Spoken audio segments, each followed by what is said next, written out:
Hi, I'm going to quickly go through some of the features of breakout rooms. I couldn't show this in the tech conversation because I can't show you the breakout rooms window when I'm in Zoom. At the bottom of the screen, you see breakout rooms, and I have person 1 and person 2 who have joined me today in this meeting, so I'm going to be sending them to some breakout rooms. When I click breakout rooms, the first option it asks me are how many breakout rooms, and do I want to assign people automatically or manually? It doesn't include me in the number of participants because I'm the host. So it can assign me to 1 or 2 or as many as I want rooms, but that would be silly. So I'm going to assign these 2 participants to 2 different rooms, and I'm going to allow that to happen automatically. It automatically determines that means that there's 1 person per room. That's really nice when you have 23, 24, whatever students, and you can automatically assign so many people per room. I'm going to click Create Rooms, and you see it automatically assigned person 1 to breakout room 1 and person 2 to breakout room 2. Isn't that lovely? I have some features here. I can rename the breakout rooms. So I've got Best Room Ever, and I've got Jelly Bean. Fantastic. Okay. Notice the person just disappeared. That's not because they went away. I accidentally clicked the caret right next to the room name. That expands and condenses the list of people in that room. Good to know. I can also delete the room if I decide that I have too many rooms. I can also move people. So I can move this person to any of the other rooms that I have open. I can also exchange. So let's say I'm like, let's switch Sally and Joe. You can just quickly switch them, exchange them back and forth. It just switches what rooms they're in. There are some important options I want to mention. You can read these on your own, but the 2 that are important to me are breakout rooms close automatically after 2 minutes. I set the 2-minute timer, and that just helps me keep me accountable so that my timing is tight. I don't want students lingering in their breakout rooms. Just like in the classroom, they'll start talking about who knows what, and there might not be anyone there to monitor that. So I want to make sure that that timing is tight. It will automatically close, and it'll prompt me and say, your 2 minutes is up. Are you ready to close those rooms? So I really like that feature. It keeps me moving along in my lesson.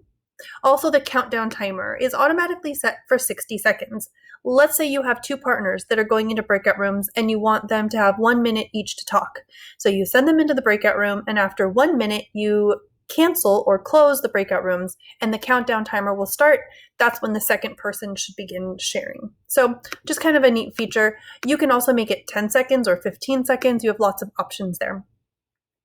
As you can see, I also have it set that participants can return to the main session at any time. That's really important for students' safety to make sure that they know they can pop out at any time if they don't feel comfortable with the person they're in a room with, or if they have questions, they need to come ask you for clarification in instructions, whatever else it may be. I'm going to open up all the rooms and send folks off. They will need to join because I don't have it set that they go automatically.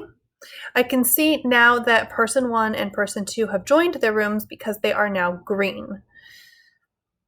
I can broadcast a message to folks while they're in their breakout room. Please note that it's very small at the top of the screen and it only lasts a few seconds. If you've sent students to work on a Jamboard or a Padlet and they may not be looking at their screen, there is no audio notification, so they might miss that notification. Also, I can't chat with people once they're in their breakout rooms. If you need to send a link or any important information in the chat room while they're in their breakouts, you need to send it in the chat before you send them. So that's really important. I'm going to check in on Best Room Ever and see how they're doing. I can just join. It looks just like if you're joining a breakout room as a participant. And here we are, and we're checking out their breakout room and we're seeing how it's going. I'm going to go ahead and click breakout room. You can see I can have leave or I have join. So from here, I can just join the other breakout room and see how they're doing, check in on them.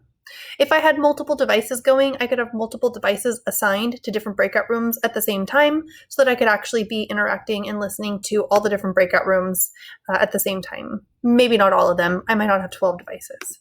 I'm going to leave the room, and in fact, I'm going to go to breakout room, and from here, I'm going to close all rooms. It's going to give a 60-second timer because, again, I set that as a setting that they will get 60 seconds. And all the folks are making their way back to the main Zoom room, and here we are back in the main session.